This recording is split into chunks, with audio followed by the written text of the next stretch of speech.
You're up. I'd like to call to order the regular meeting of the Lammersville Unified School District Governing Board on May 19th, 2021 at 7:01 p.m. And I would like to ask our incoming board member, Lisa Boulay, to lead us in the Pledge of Allegiance.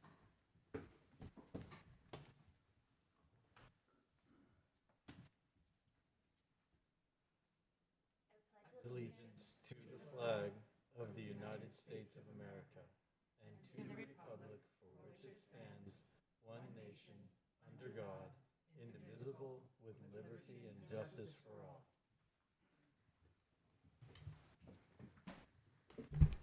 Roll call, please. Colin Clements, Here. Lisa Boulay, Here. Sharon Lampel, Here. Stephanie Olsen, Here. David Pombo, Here. Sunita Jathendra. Here. Okay, item 3, approval and/or corrections to the agenda. Are there any changes? Yes, we're going to remove items 4, 5, and 6. And 6. Move to approve the agenda as amended. Second.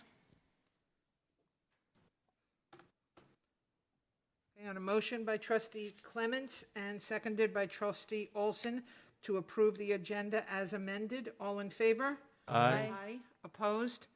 The motion carries. Item 7, administer the oath of office. If we could call Lisa Boulay up. Right here, it's fine. Should we go down here? Yeah. Okay, let's go down there.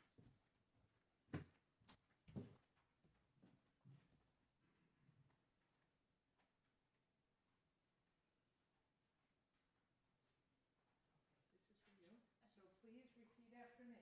I, and state your name, I, Lisa Boulay, do solemnly swear or affirm do solemnly swear or affirm that I will support and defend the Constitution of the United States and the Constitution of the State of California that I will support and defend the Constitution of the United States and the Constitution of the State of California against all enemies, foreign and domestic, against all enemies, foreign and domestic, that I will bear true faith and allegiance that I will bear true faith and allegiance to the Constitution of the United States and the Constitution of the State of California, to the Constitution of the United States and the Constitution for the State of California, and that I take this obligation freely that I take this obligation freely without any mental reservation or purpose of evasion, without any mental reservation or purpose of evasion, and that I will well and faithfully discharge and that I will well and faithfully discharge the duties upon which I am about to enter. the duties upon which I am about to enter. We'll do a COVID shake. Congratulations.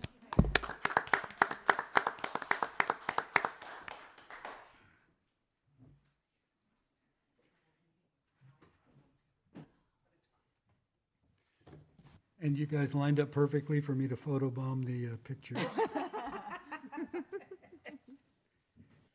Congratulations and welcome aboard, Lisa. Thank you very much. Welcome.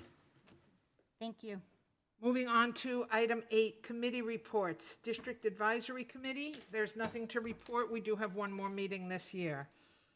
District English Language Advisory Committee, Trustee Clements? The last DLAC committee meeting for the 2020-2021 school year was held on April 15th, so nothing to report. Okay, Education Committee, Trustee Olsen? Nothing to report. Facilities Committee, Trustee Clements? The Facilities Committee met on May 13th, and there is one information and discussion item related to a consensus that the committee reached that we wanted to run by the board. Okay, thank you. Policy Committee, Trustee Clements? The next batch of policy updates has been drafted by district staff and presented to the committee for review. The goal is to have the policies reviewed by June 3rd so that the policies can be presented to the board for a first reading on June 16th. Okay. Safety Committee, Trustee Pombo? Nothing to report. And Wellness Committee, Trustee Pombo? Nothing to report. Okay, Governing Board reports. Let's start with our student board member, Sanhita Jathendra. I have no updates, but I've been asked to read a statement on behalf of ASB and particularly the senior class at Mountain House High School. It's basically to sum up the feelings and the thoughts of the senior class right now.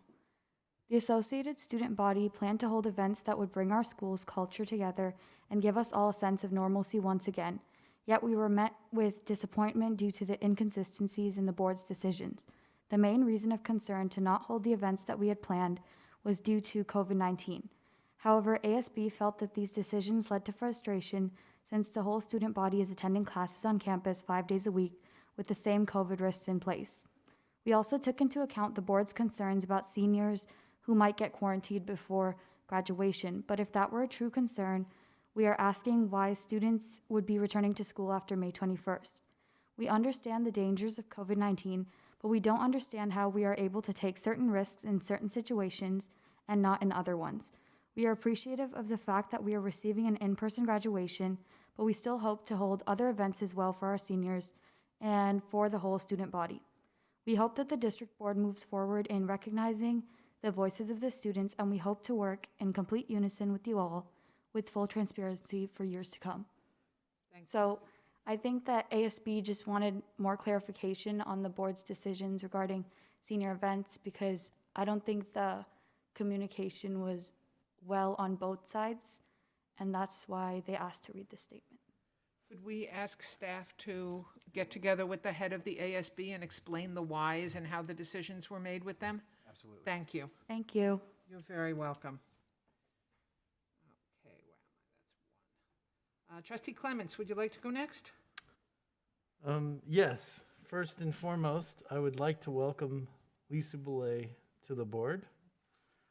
Second, other than attending the facilities committee and starting the review of the policy committee, I have nothing to report. Okay.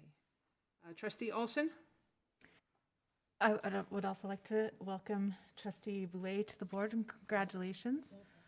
I attended the boys varsity basketball game and watched the cheerleaders happily and joyfully stunting, which brought me joy to see them so happy. I watched the Mountain House varsity baseball game yesterday where they're in the throes of becoming league champions if they win a few more games. I wish them well. My family ordered food for delivery from Panda Express to support the Bethany fundraiser on Monday, and Cuesta has one tomorrow for Mod Pizza. So I hope we can all support them. A proud parent reached out to me and sent me a video, and I thought that the board would be interested in knowing that Mrs. H at Bethany, the music teacher, put together a video of first graders performing and sent it to the families since they couldn't have a spring concert, which is something they cherish. And I thought that was very kind and nice to see, teachers really making an effort. And I have enjoyed reading all about the virtual awards for the senior class.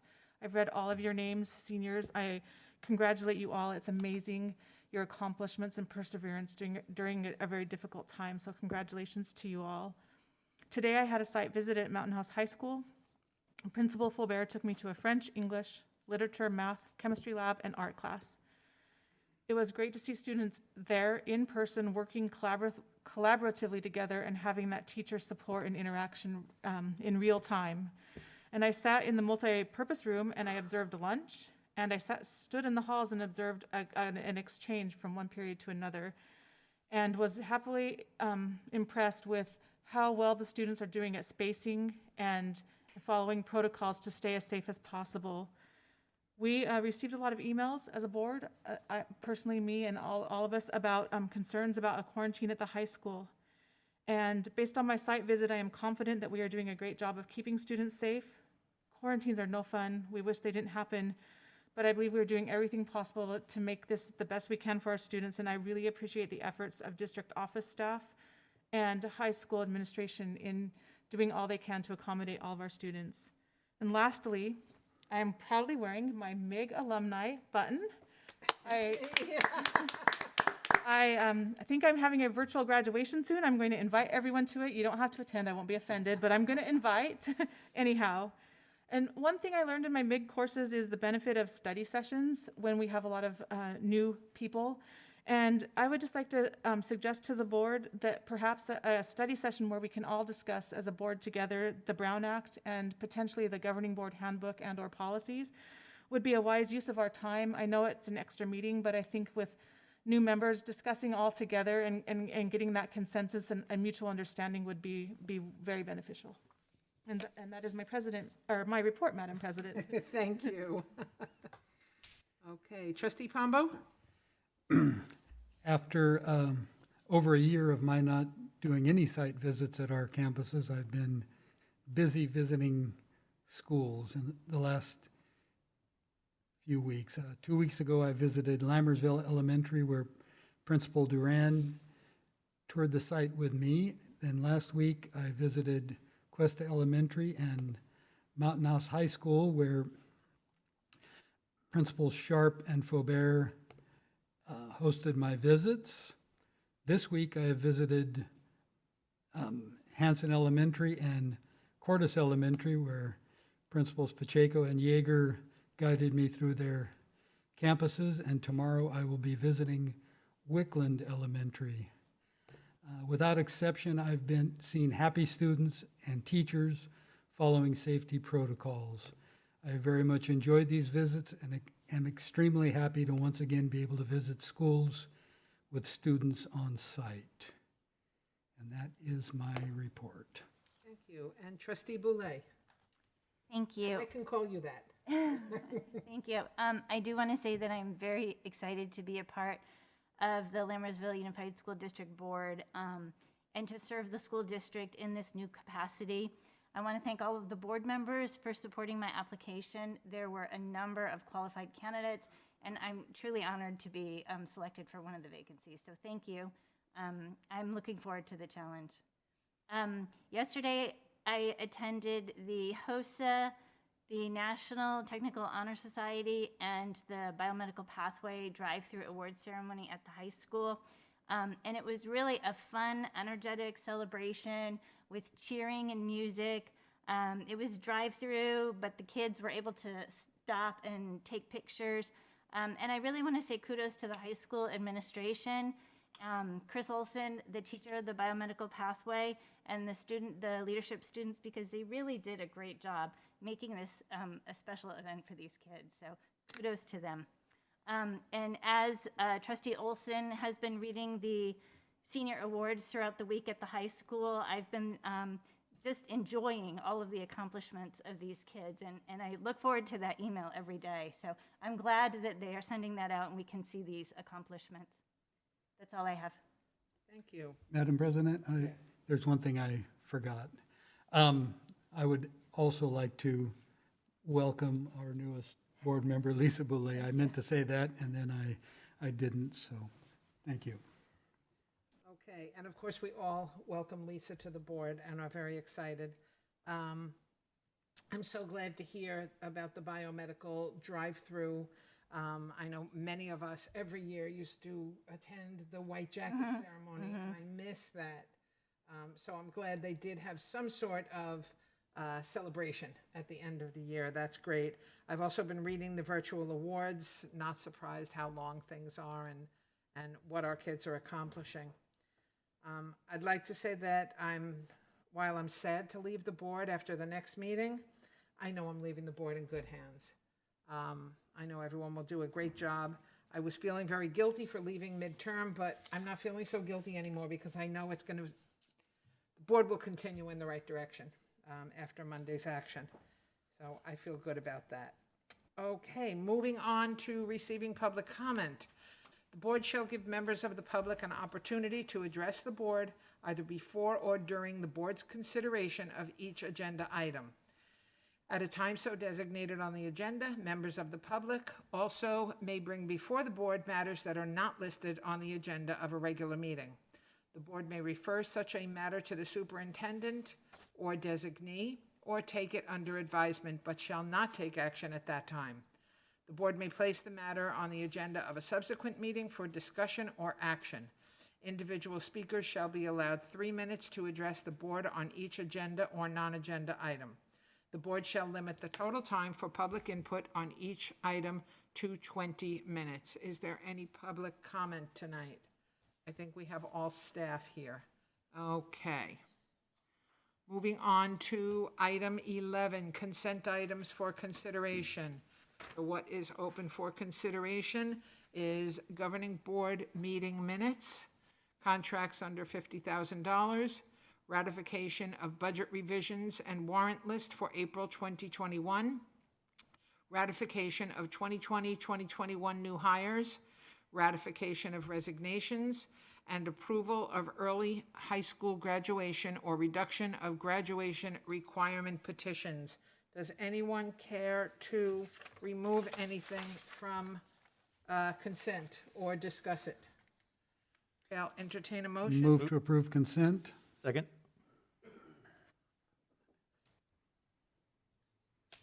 Okay, based on a motion by Trustee Pombo and seconded by Trustee Clements. All in favor? Aye. Opposed? Motion carries unanimously. I think you forgot the What? student preferential vote. Oh, thank you. Student preferential vote on Aye. consent items? Aye. Thank you. I'm sorry. Okay. And as usual, and I hope somebody keeps this up after I leave, we would like to welcome the following new employees who are starting this school year.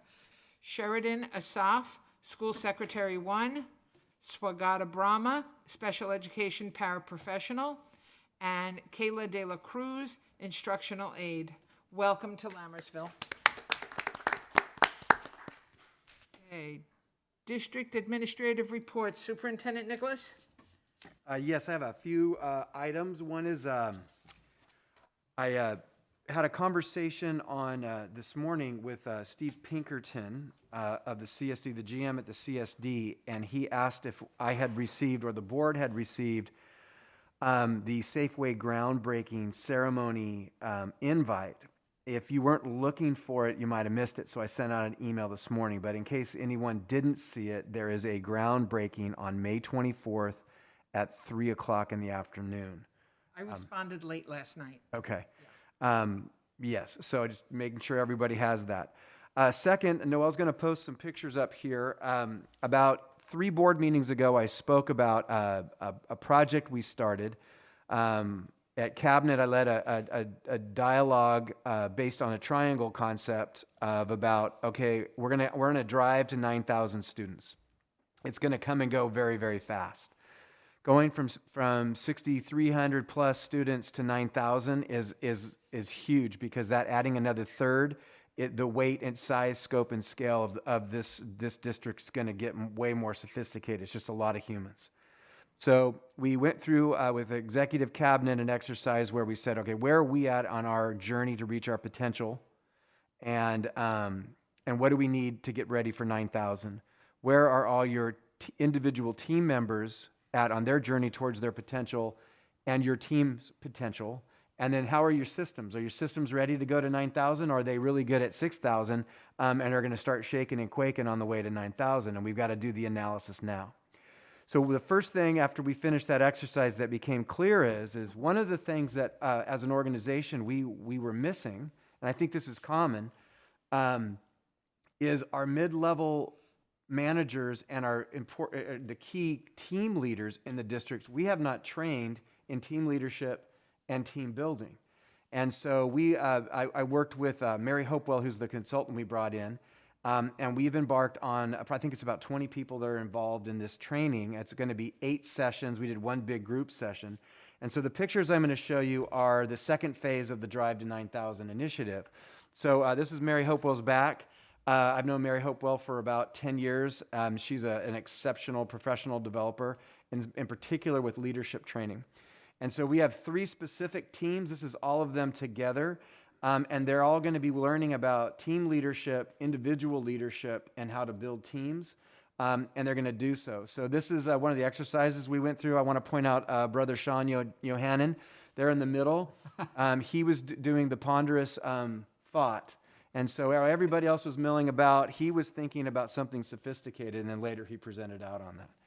And then the next slide is another example. So it was a very interactive first day. It kind of set the stage for the leadership trainings and the team building activities they were going to do. And so starting next week, right?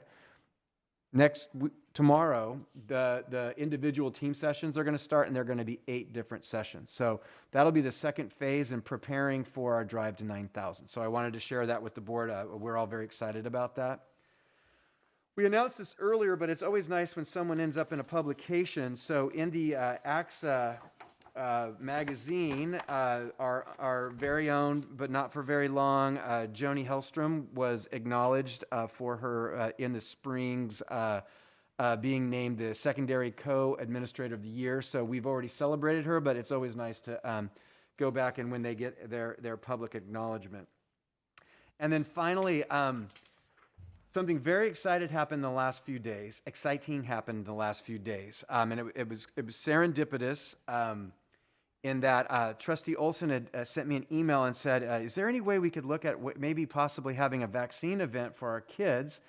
And I thought, well, the Sikh temple over here, it does something. So let me look into it. Why don't you bring it up at the board meeting and we can have a talk about it?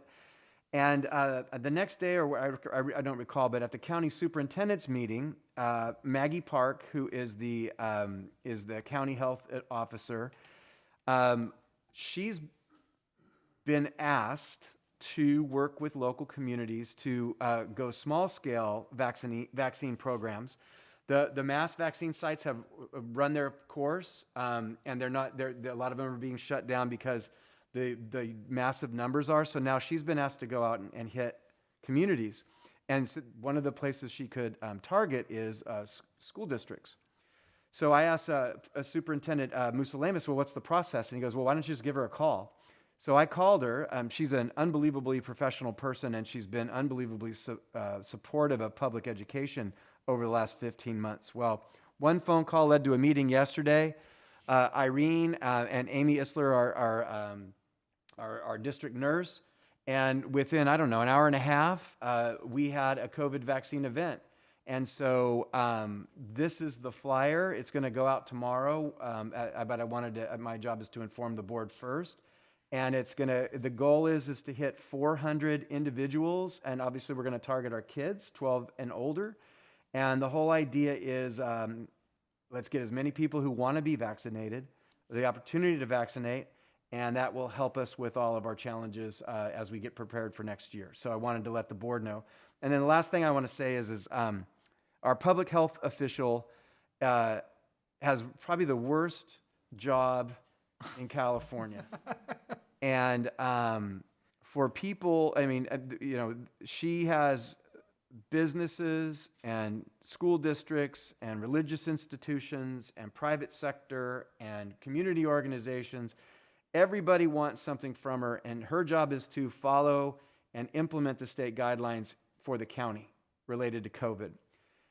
But what I can tell you is she has stood there in the face of a headwind, no matter who's standing in front of her, and she's really done everything she can to do the right thing, and she's done so under a lot of duress, and she has always delivered for the school districts in San Joaquin County, including us.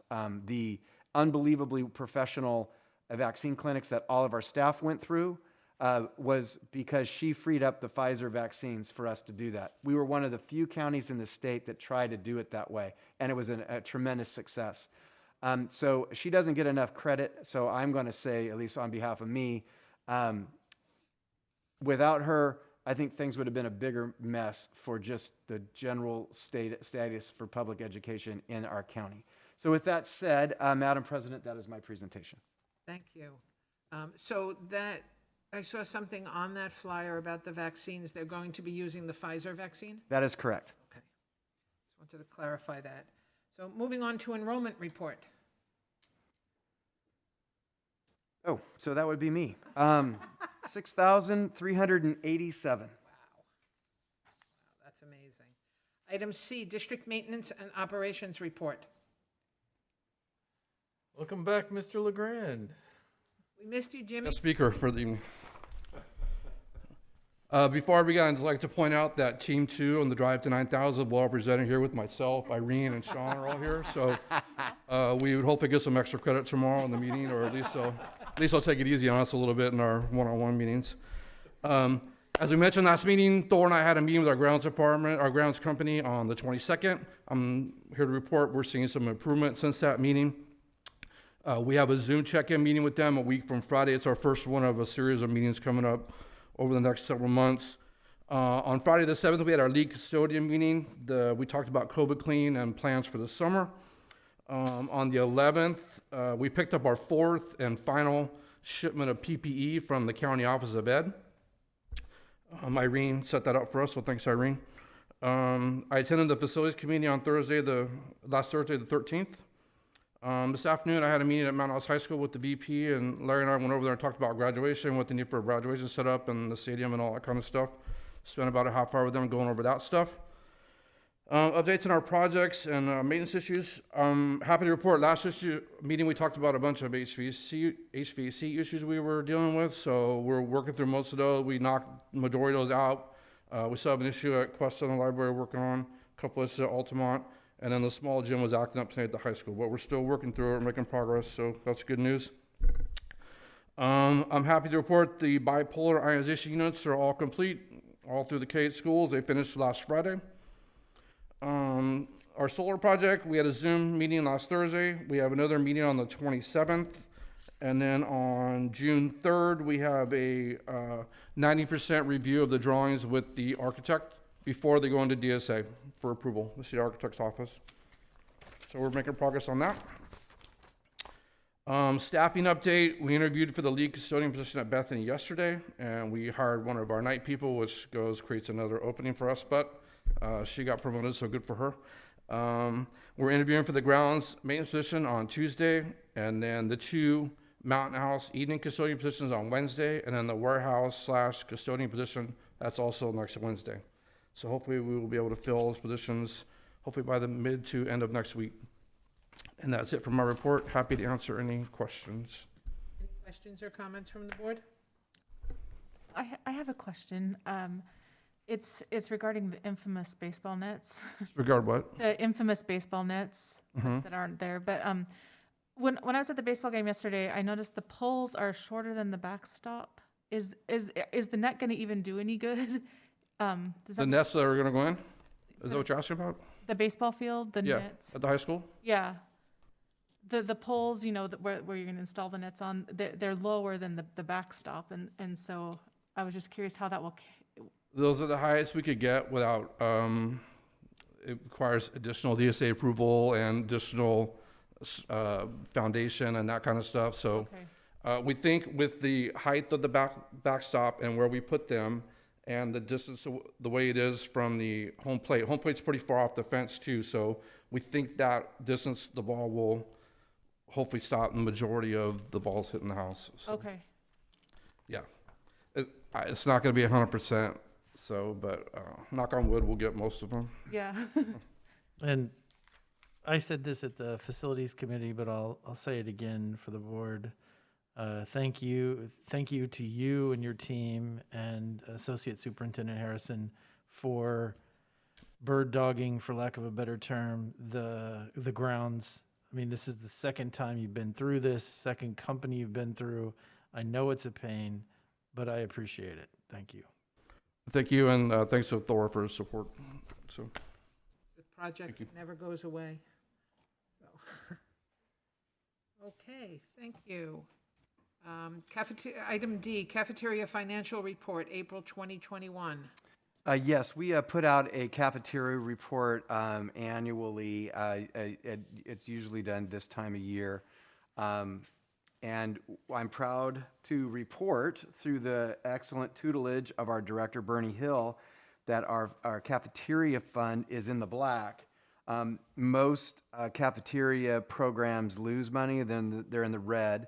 And once we get a final, I want to say payback from the feds, reimbursement, then we should end the year with approximately $39,000 in the black. So that's good.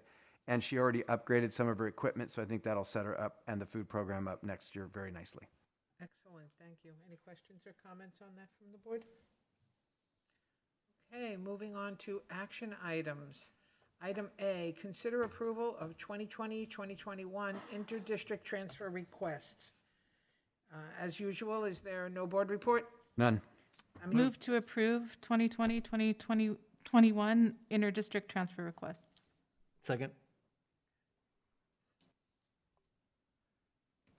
Okay, based on a motion by Trustee Olsen and seconded by Trustee Clements, student preferential vote? Aye. All in favor? Aye. Opposed? The item passes unanimously. Consider approval of 2021-2022 interdistrict transfer requests. No report? None. Okay, we will entertain a motion. Move to approve the 2021-2022 interdistrict transfer requests. Second.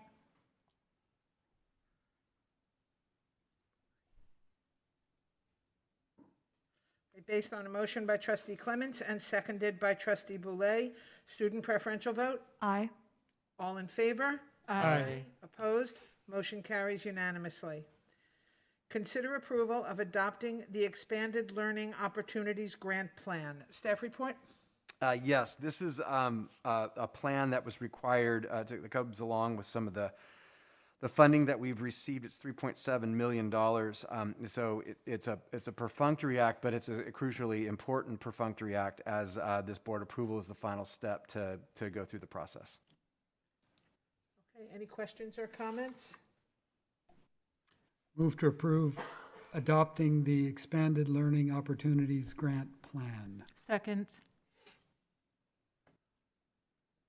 Okay, based on a motion by Trustee Pombo and seconded by Trustee Olsen, student preferential vote?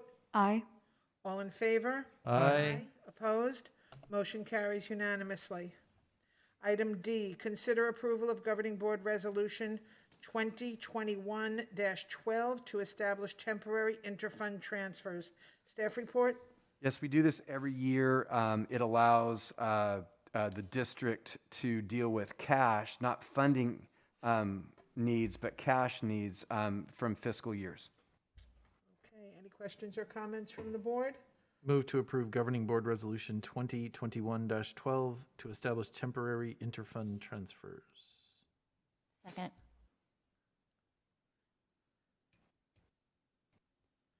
Based on a motion by Trustee Clements and seconded by Trustee Boulay, student preferential vote? Aye. All in favor? Aye. Opposed? Roll call vote? I didn't forget this time.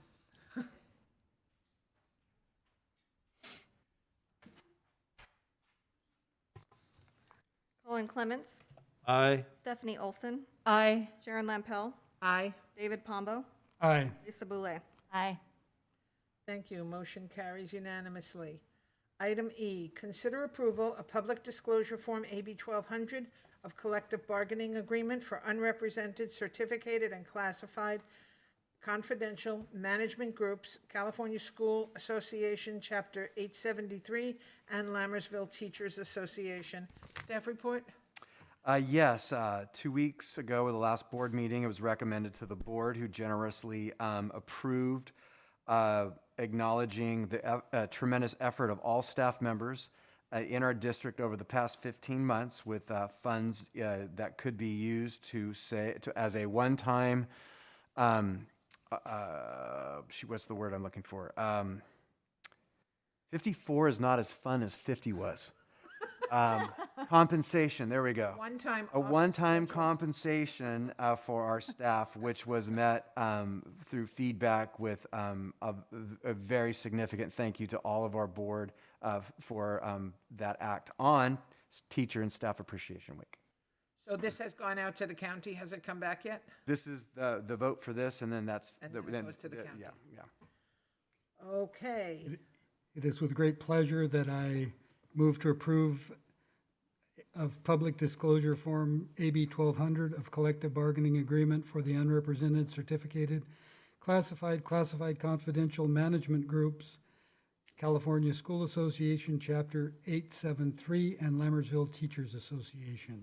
Second, also with great pleasure. Okay, based on a pleasurable motion by Trustee Pombo and a pleasurable second by Trustee Olsen, student preferential vote? Aye. And do we have a pleasurable, all in favor? Aye. Opposed? With pleasure. Motion happily carries unanimously.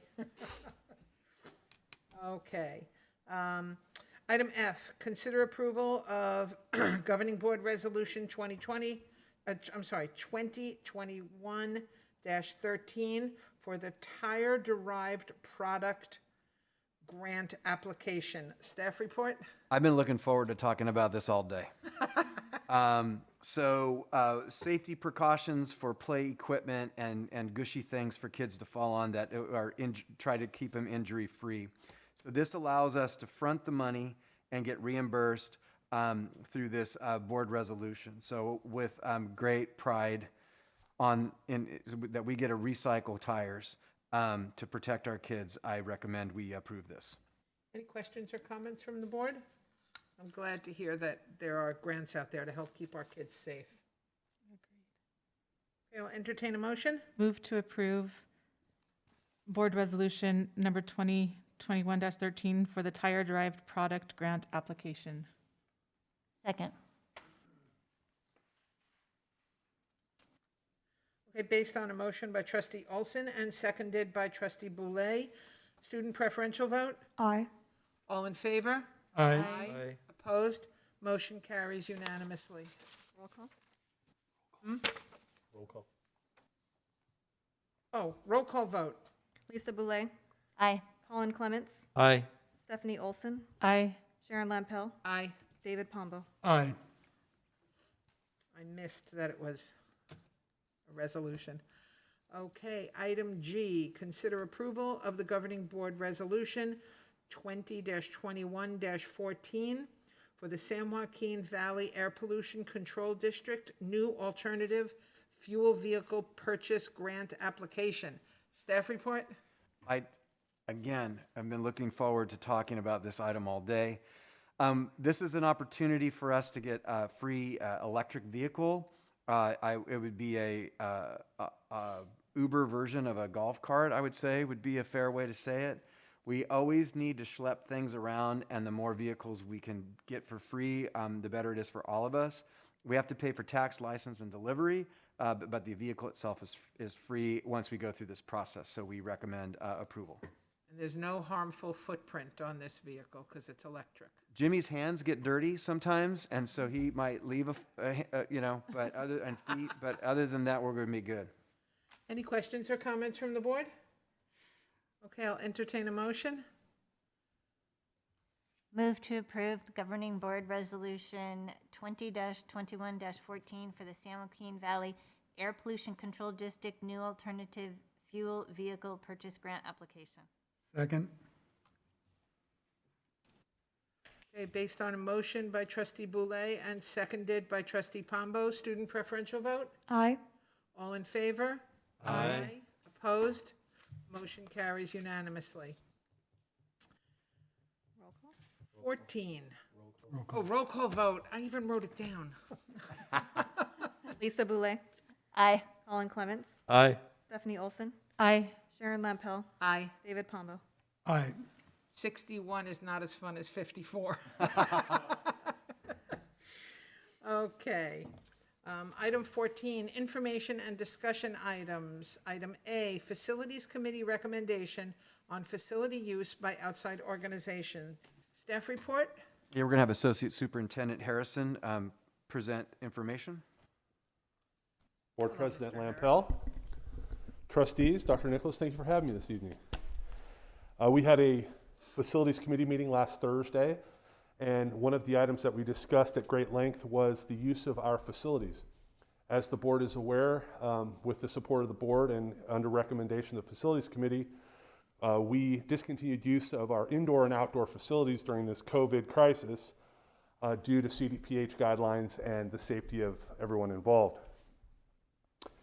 The Facilities Committee is recommending to the board that we reopen the use of outdoor facilities to outdoor agencies to use our green spaces in our fields after school is done. So the date would be June 7th.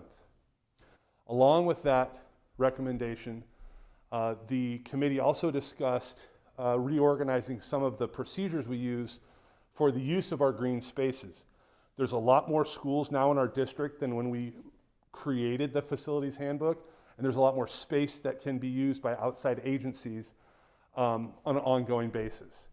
So one of the suggestions by Mr. Clements was to bifurcate used a great word, bifurcate the system into the green spaces or field use that we could do for a longer term, and then the practical fields where there are baseball fields, softball field, and things like that, which may continue on the same process that we currently use. So those are the two items that were discussed at Facilities Committee. I guess the big one for tonight is the use of outdoor facilities as of June 7th, moving forward, the outdoor facilities only. Okay, I just have a point of clarification. Can the board unanimously consent, or do we need to put this on our next agenda for formal approval? So my recollection is that the board gives direction throughout the course of the year with adjustments along the way, and then at one time we formalize all of the adjustments that need to be done. So this was a procedural halt as opposed to a policy change. So I believe it's the consensus view, we go forward, and then if this ends up being something we write down, then the board, it'll be brought back with the plan at one time. Questions and comments from the board? I have a question. When you say all outdoor facilities, is the pool considered an outdoor facility? The pool is considered an outdoor facility. It falls under the same rules, adjusted rules for outdoors. They have some rules with lane lines and the number of people that can be in a lane, but it is an outdoor facility. I would remind the board that we do have a 2-year agreement with CSD to use the pool this summer, and we also have swim and water polo using the facility this summer. I can also tell the board informally that the possibility exists that due to the complications of this year, that second year of the swim program may not, and I want to emphasize may not happen. But that's totally up to the CSD. Correct. Okay. It appears as though the CSD is moving forward because I saw they're advertising for lifeguards. So. What I've been told is the new amusement park, the Wolf Lodge or whatever that thing is has absconded all local lifeguards, and the issue is a shortage of lifeguards. I think they're opening in July. Yeah, that makes sense. So if they can't find lifeguards, they can't have a swim program. I would just like to say thank you to the Facilities Committee. I know that's a lot of work to the committee and staff, a lot of work to plod through these things, and I, for one, am in favor of allowing outdoor use to whatever extent is possible for our community because they've been locked up at home long enough. I agree with that. And I just want to say that I'm all in favor of the bifurcation. I think that's a great idea. Yeah, I hope they can find some lifeguards, because going to the Great Wolf Lodge is expensive. Families aren't going to be able to go there every day. But with the rates that they charge to get into the pool, it is something that's out there for our kids. So I really hope they can find some lifeguards and open up the pool. That would be great for our community. Do we have consensus to move ahead with what was proposed about the outdoor spaces as well as the pool? Okay, go for it. Thank you, everybody. You're welcome. Thank you. Okay, item B, Lammersville Unified School District Energy Site Visit Report. Another Jimmy sighting.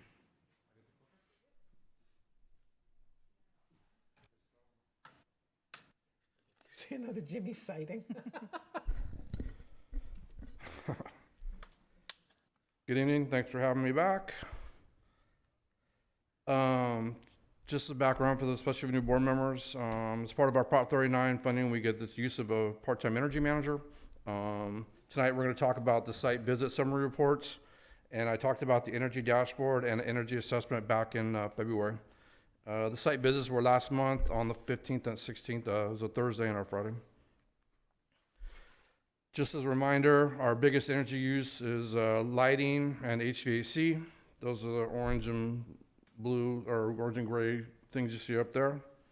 So those are the areas we focus on more than anything else. We'll go site by site what the gentleman found. Altamont, he was unable to check the schedule on some of the on the thermostats, and some of the teachers were complaining about inconsistent times on the units.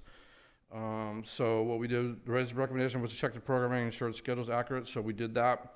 The office schedule and the library for 6 a.m. to 6 p.m., which is long.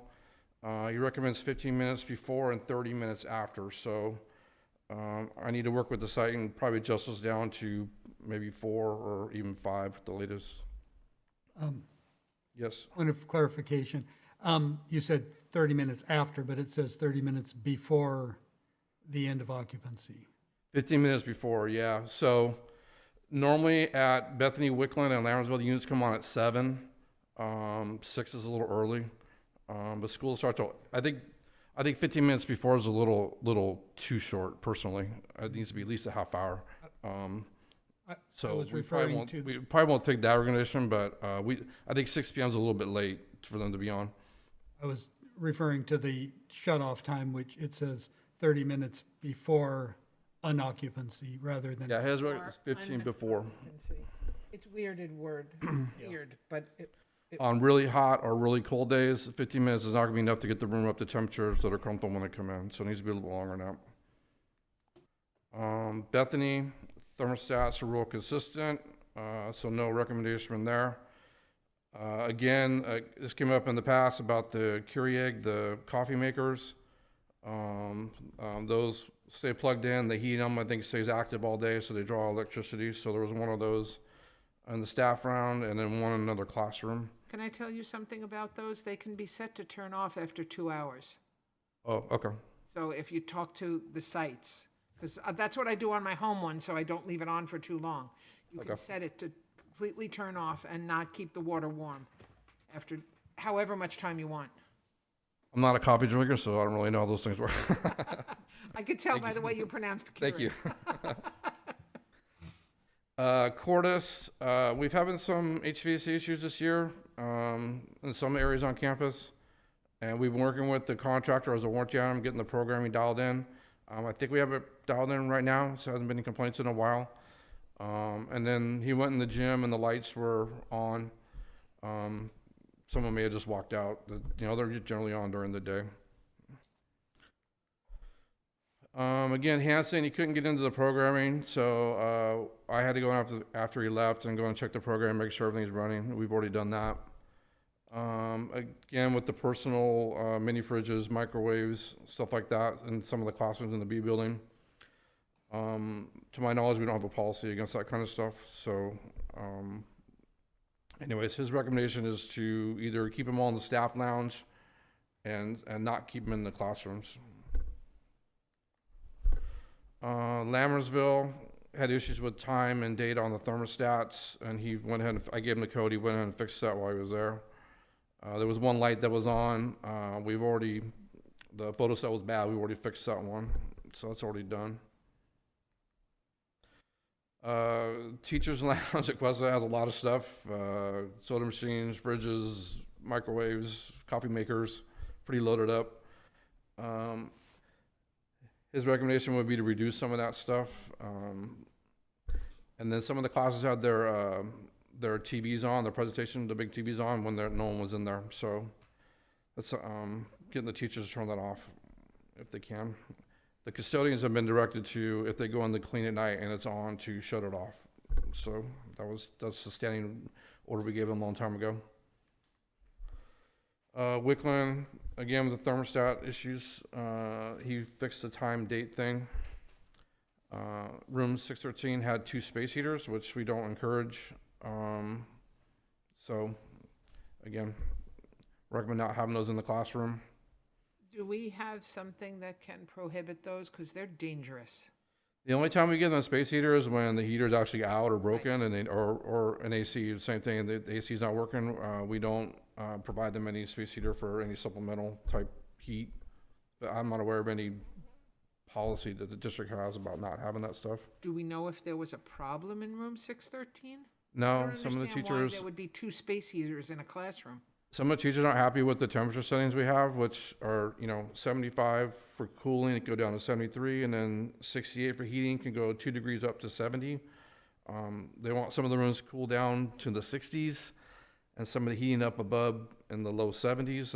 It's just their personal preference. So they must have brought their own heaters to warm it up. Okay, I think this needs to be addressed at the administrative level.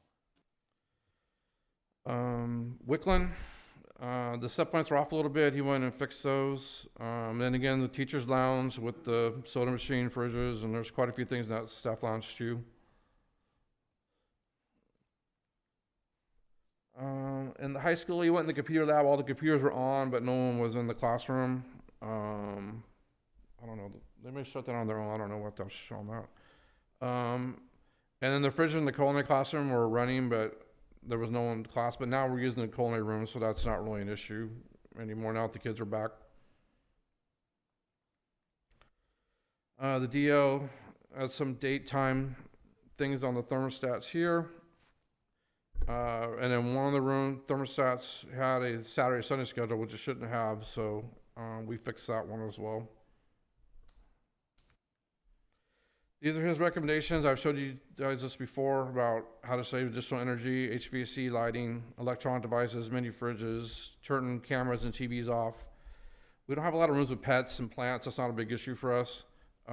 Closing the blinds, the custodians do that. The kitchens, we don't consolidate during the summer. It's something I can work with Bernie on. We've never done it here. I've done it in other districts where we bring all the food to, say, the high school and then shut the rest of the freezers off. And then the heater with the solar and stuff, that's not really an issue for us. We turn the heater off when the kids aren't using it in November, December, that range, January. And that's all, that's it. Any questions? Was the settings that you found on thermostats, is that still because people are figuring out how to override? Because they're not supposed to be able to change it themselves, right? For the override on the thermostats? Yeah. What's the question? I'm sorry. So I thought I remembered that a while back you had told us that teachers shouldn't be able to change the settings on their own thermostats. What is being heated to or what is being air conditioned to. Is that still the case? Well, the way they're set up now, they shut off at 2.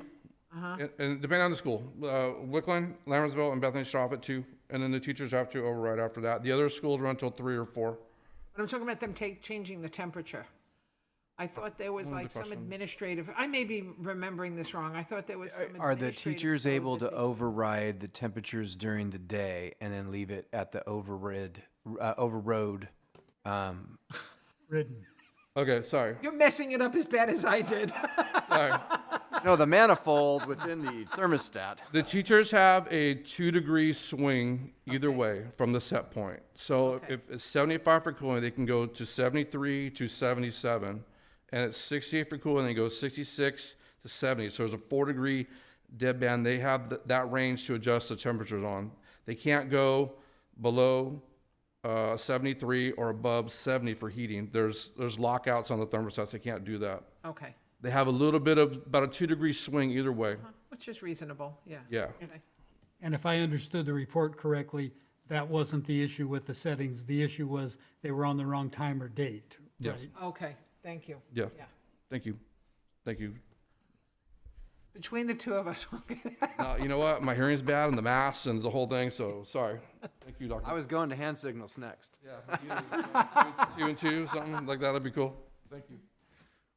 Thank you, Mr. Legrand. Okay, where are we? Distance learning. Okay, item C, thank you. Distance learning for the 2021-2022 school year. Staff report?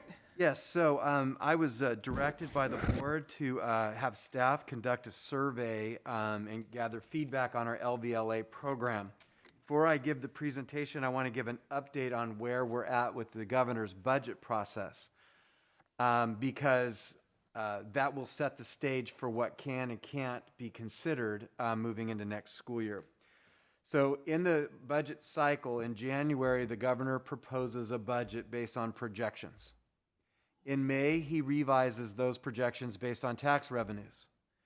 The May revise is happening right now. In fact, tomorrow there's a big school services explanation of what the May revise actually says. Then a budget process happens in a negotiation with the state legislature and the governor, And at some point, and in recent years, in June, they sign a budget.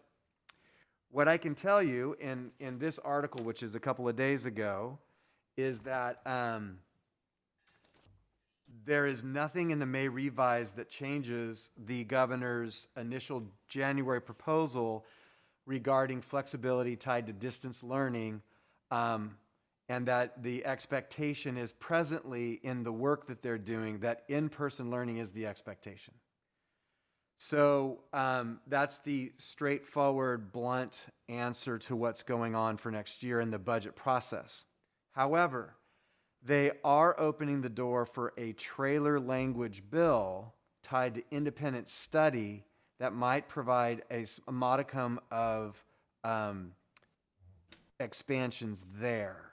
We don't know what those are yet, but that should come out if the June budget process happens like it normally does, then we should know in June. And I say that because I think it is the desire of the board, as I understand it, that we want to do everything we can for all our families that's within reason to take care of our kids with all the considerations of staffing and funding and the complications of 21st century education. So with that in mind, that is the update now, which is I don't believe there's going to be distance learning flexibility, and that's tied to average daily attendance, which is tied to how we get our money. So when they tie money to rules, we have to pay very, very close attention. I can predict, based on what I'm hearing, is the door will be open on some level to independent study type programs. And we're going to have to look at that, and we're already talking about it, is what does that look like for little people like TK through 2? They're learning how to read. Now, 3rd grade and up, they're reading to learn. So it may be that staff, whatever this opening is, if there is one, that we would have to look at it from 2 different perspectives, which is what's in the best interest for students learning to read versus reading to learn. And so we've already, again, had a number of conversations about what that might look like. But you can't really dial in a plan until you get what the rules of the game are. And I'm worried that we might get those later in the summer. And so we're trying to anticipate. So that's an update for context. Moving on to the presentation. We reached out, we have approximately 2,000 families. Let me say it this way. We have 2,000 individual students in LVLA, and I believe it's approximately 1,460 families who are participating, because obviously some families have more than one kid. So what I planned on doing is we started with, well, how do you like the program? I mean, how did we do? And again, the board needs to get complimented for this. You guys said, go make something crazy and good happen. And we took what we did when we shut down and got things rolling in 2 days, and very quickly, and kudos to Heather Sherburne and all the coordinators and putting this together. The LVLA, the model really set up well for us and worked well. The feedback you'll see here in a few minutes was great. And it was also good for the teachers because we were able to roll something out that was doable, and we were able to train those folks who were struggling through our coordinator program. And so, it wasn't perfect by any stretch of the imagination, but the feedback is, so what was your overall experience? So we have this kind of scale, mediocre to good to excellent. And there's about, 92% of the folks thought we were good to better than good to excellent in terms of their overall experience. Next slide, please. And then what was the quality of instruction in terms of synchronous instruction or the teacher-led instruction? And again, that came in right around 91%, good, better than good, or excellent. Then what was the quality of student work during the independent work time or the asynchronous time? And again, that came in a little bit lower, about 89, 88, 89% of good, better than good, to excellent. And then how was the technology? Because we were trying a bunch of new programs and then all of our mainstay programs, and we got good ratings there as well. You're looking at about 92% good, better than good, or excellent. And then how was their progress academically? And that was, again, right around 89%. good, better than good, to excellent. And then it was really hard to measure, and we were very worried about this all year long. And kudos to Irene Busatel and her team, counselors, our nurses, is how were the kids doing social emotionally? And, again, a little bit lower, 85%-ish, good, better than good, to excellent. So we did a pretty good job in a distance learning model where we didn't have a lot of control. Now, we asked 3 important questions that created a pie chart. The first one is, okay, you're an LVLA family, your kids are in LVLA, do you want your child to return to the 5-day normal program? And out of 806 respondents, 368 said, yes, we want to go back to the normal program. So that leaves us with 438 of the 806 respondents saying, we'd like to stay in a distance learning model. Next slide.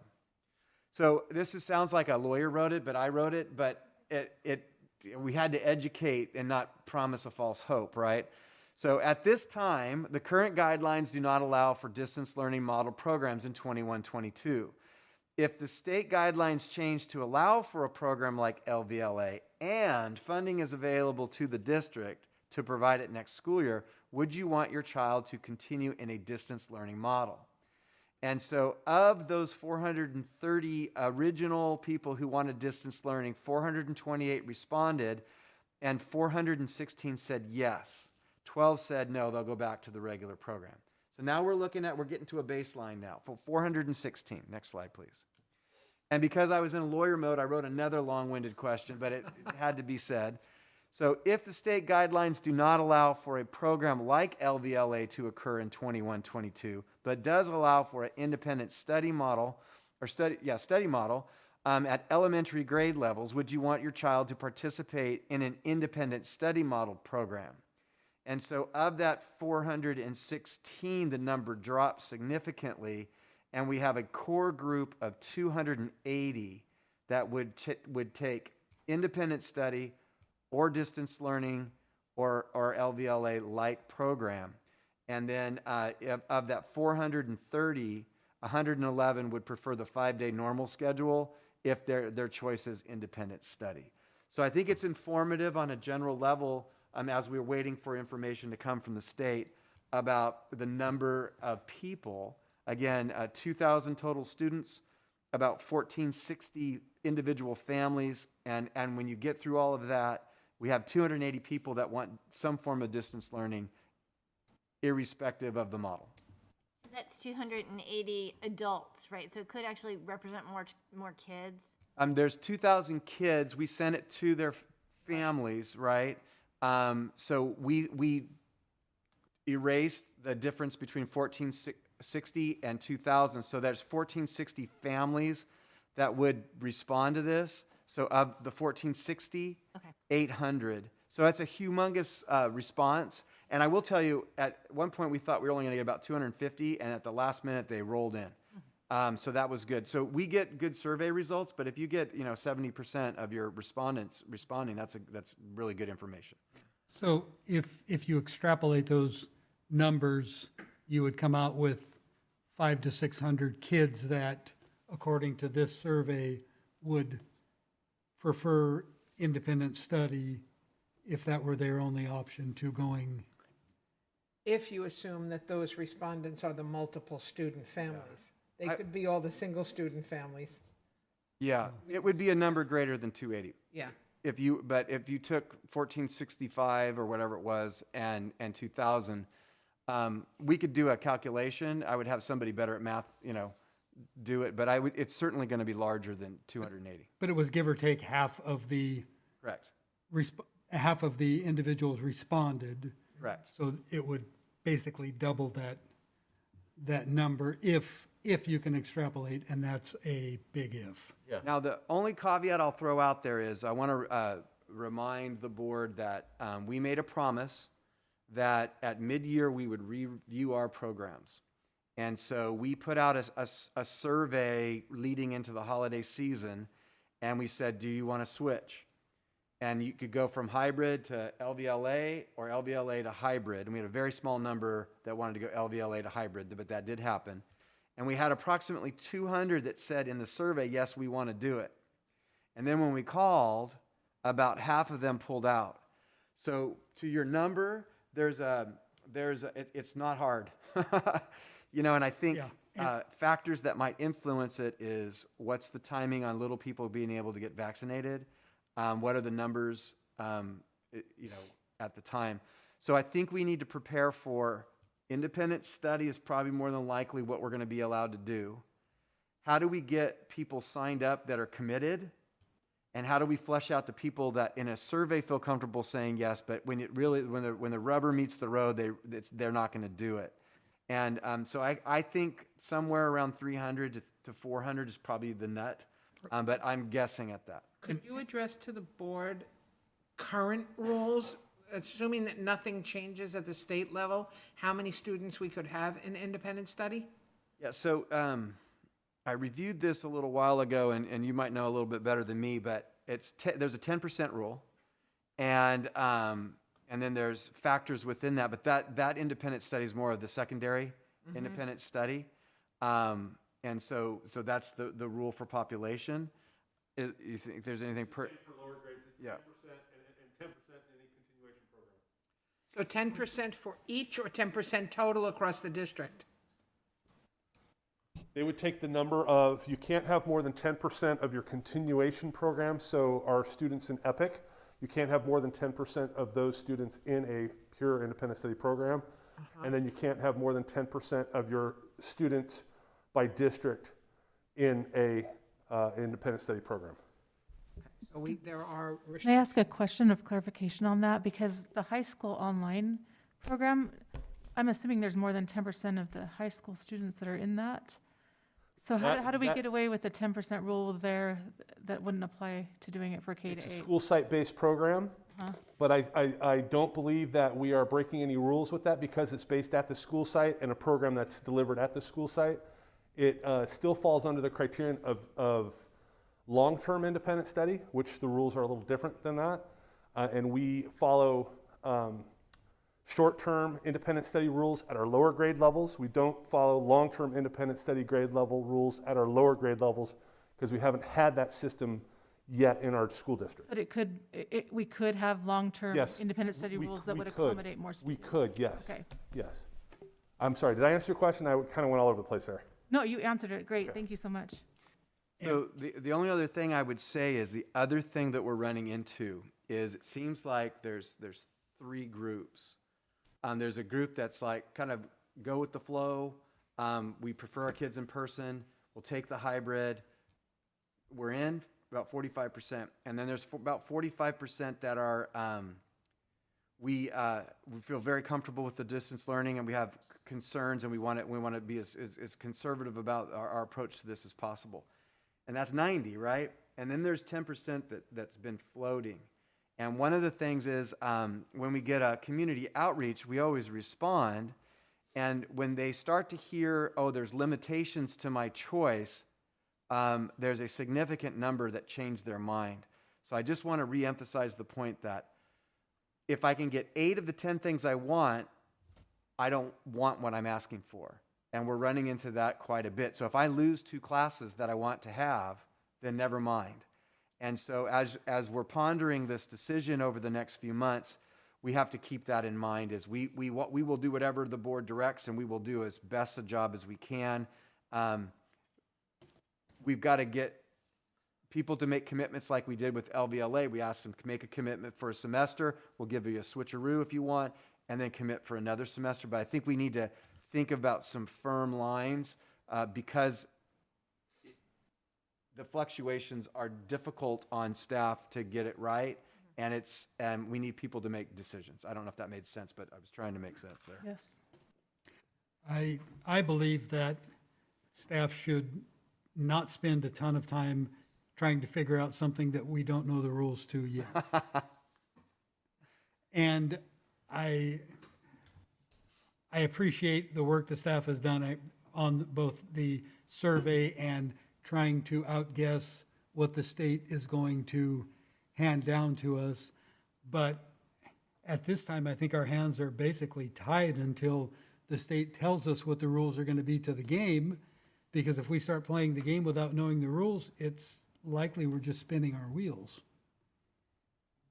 And I'd also like to, I agree with that, Trustee Pombo. I mean, personally, I would love to see something like this, not just in response to COVID, but that would continue much like the high school program. I think that, you know, if we have the ability, that's the ideal and vision I see for the district, because I think it would benefit. But having said that, I also don't want it to be a program that, and I know there's California Code of Regulations that wouldn't allow us to get away with it, but an online program for K-8 students has to provide them the same equal opportunity to the same resources and quality of education that they would get in the classroom. And I know that's not easy to just come up with on the fly. So I understand the difficulty, the vision I have, assuming we have the cost and the resources, the staff resources. I think it would be wonderful to continue down what we've started at the high school, but I do understand the limitations. And I also understand that K-1 teachers, that's a huge change in their working conditions, and I don't know how that affects the contract. You know, I don't know if it's a pedagogy thing or just a complete working condition. All of the above. Well, if I could interject also, you said it's very difficult to give the same quality of education in an online program. I need to disagree and say impossible, because especially at the early grades, there is no way that you can replace a teacher with a computer. Oh, I agree with that, yeah. Yeah. I agree with that. I mean, I know parents make choices for certain reasons, but they will never get the same quality that they will get sitting in the classroom with our phenomenal teachers. No, I agree with that, and I also do you know, like, I still think the vision would be worthwhile for those students that may benefit, but I understand that, and I also think it would be difficult for staff, because I wouldn't want a program that prohibited them from having the same club experiences as the students that are in person, and I know that's a lot of coordination.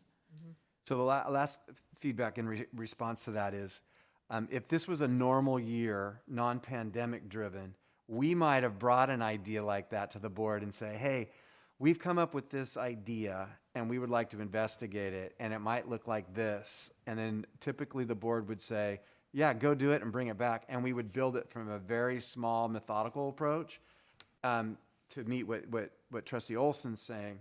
COVID, forced us to build it and I don't know what the analogy could be if we're already building a plane while flying it. Well, we were redesigning a plane while flying it and building it. But if people are choosing LVLA-like program or distance learning program because of fear of COVID, by its inherent nature, clubs and music and all that stuff, that's the X factor.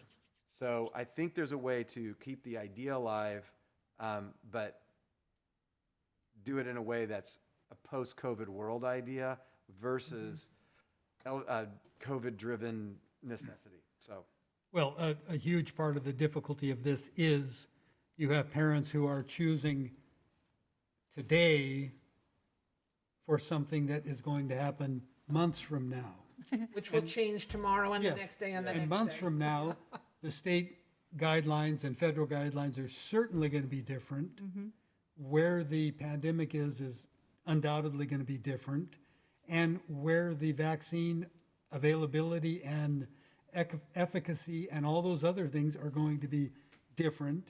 And all those things are going to shape people's opinions 4 months from now from what they are today. And we have no way of gauging in what direction it will change people's opinions. We just know that people's opinions will change.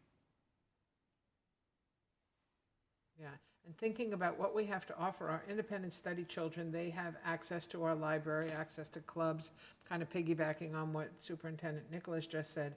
But if these decisions are being made out of rational or irrational COVID fear, I'm not saying anybody's fears are right or wrong, to offer them the same program, how could you have the children going to clubs and activities when the reason is COVID? Well, So it's just, I understand it's a your mess. point.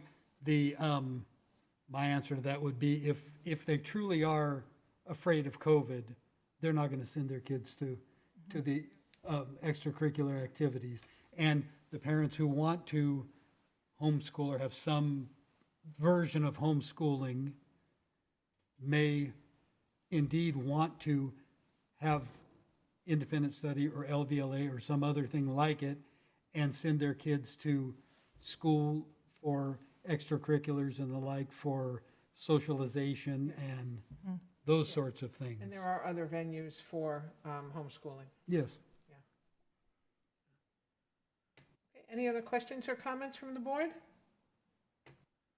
Okay, moving on to item D, update on graduation and promotion for 2020-2021.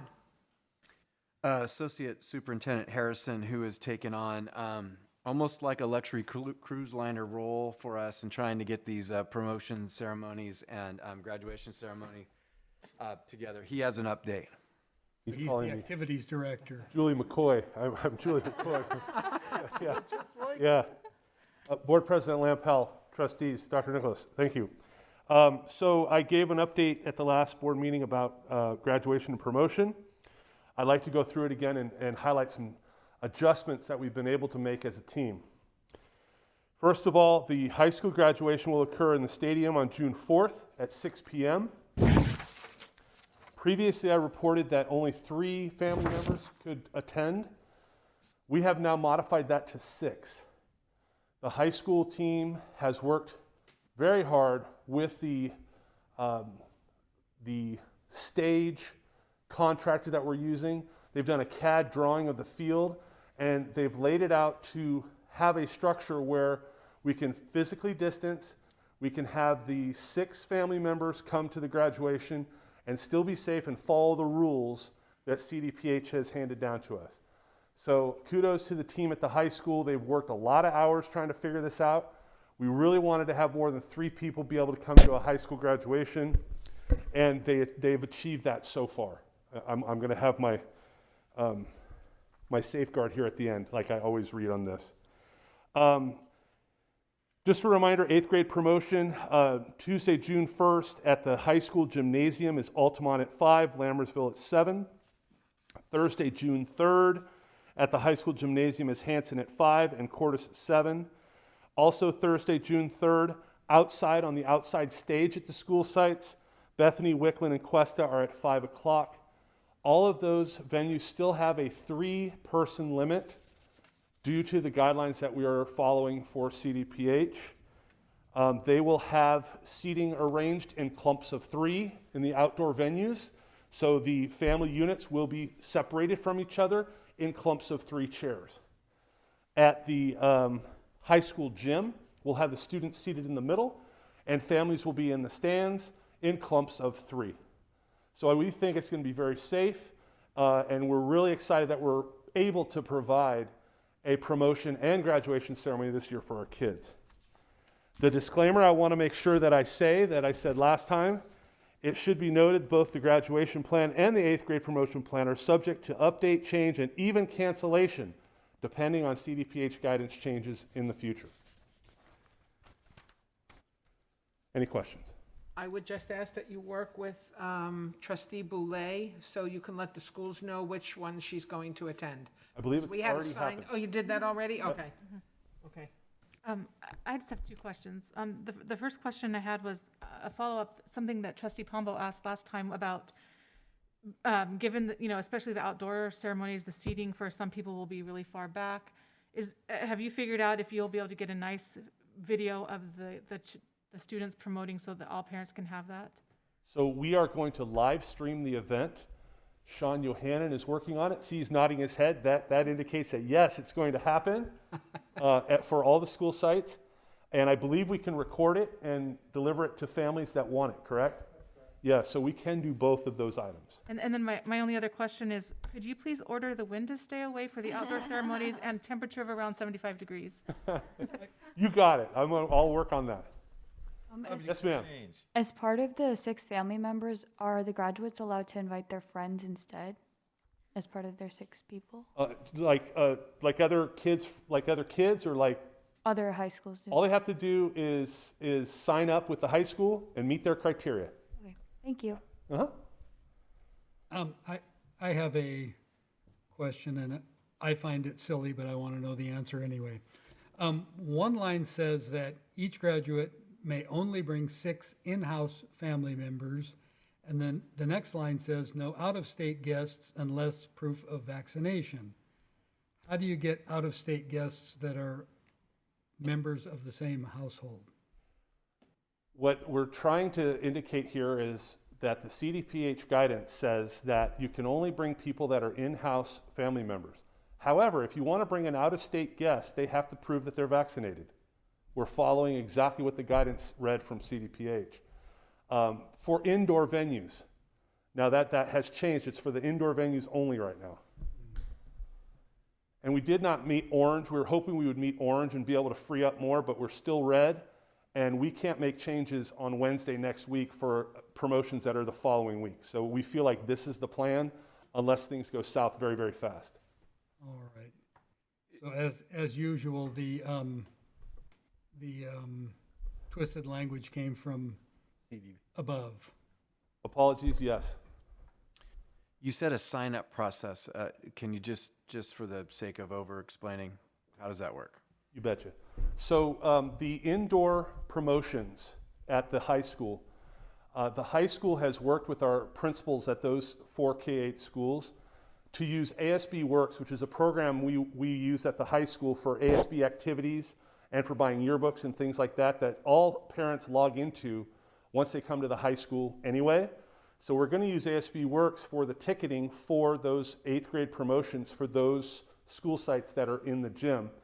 What the parents are going to have to do is log into ASB Works, do a password, set it up, and then they'll be able to get their tickets through ASB Works with one criteria. They have to upload either a vaccination or a negative COVID test after the 21st in that system to get their tickets. So once they've uploaded those 3 items, if it's 3 people, it could only be 2 or 1, then their tickets are released. All they have to do is print their ticket and they have their ticket to the graduation, or the promotion, I apologize, promotion. So that's the system we're using to try to simplify proving that you are either vaccinated or have a COVID negative test.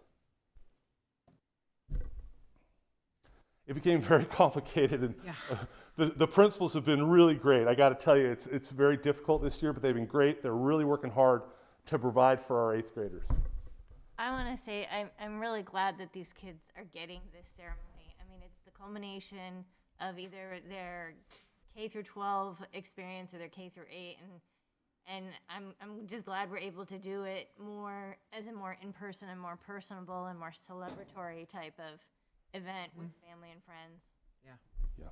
So the logistics, I think, it sounds like it's a lot, but I think it'll be worth it. We're going to have to do some training as well at the high school. They're not going to be able to run up and take pictures, in globs of groups, and they're not going to like that. But if you want promotion, you got to follow our rules, and we're really going to be sticklers for that. And I would just like to say I really, really, really, really appreciate all the work that the site admins and district staff have done to make this possible, because it was something that I, for one, really wanted to see this year, and I appreciate everyone that is making it possible. I would say ditto. Yeah, I can't agree enough. We know all our staff has gone so far above and beyond, but, I mean, this plan is so complicated. You can tell how much work went into it behind the scenes, so kudos to everyone who had their hands in this. Thank you. Any other questions or comments from the board? Okay, thank you. All righty. Moving on to calendar.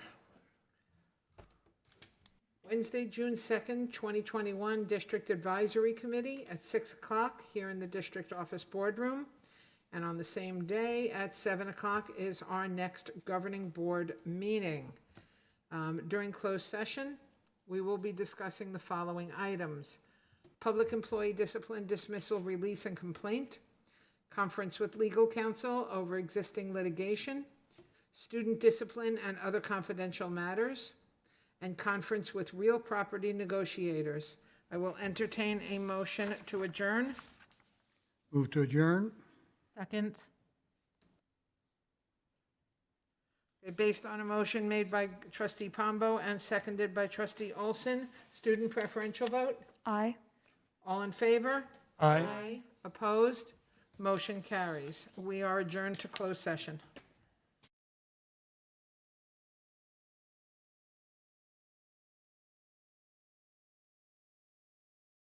Yeah, I'm just reading. You'll have to vote on adjournment.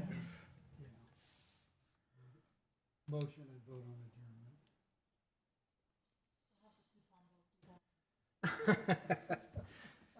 You'll confuse me. I'll write down Pombo Pombo. Well, everybody should know that it was. So it hasn't started yet on this screen, but it does say recording, so we've got to be pretty close. Last time it took a while. Okay, we have reconvened from closed session at 9:18. 9:18 PM. These in order. During closed session, the board took action on a motion by Trustee Olsen and seconded by Trustee Clements to approve a settlement agreement resolving OAH case 202-1010828. The district will provide student with an independent educational evaluation. The motion passed by the following vote, 5 ayes. Also during closed session, the board took action on a motion by Trustee Clements and seconded by Trustee Olsen to approve staff recommendation of student readmission after expulsion of student number 20-21-03 for the 2020-2021 school year by the following vote, 5 ayes. I will entertain a motion to adjourn. Move to adjourn? Second. Based on a motion by Trustee Pombo and seconded by Trustee Clements, all in favor of adjournment? Aye. Aye. Opposed? We are adjourned at 9:20 PM.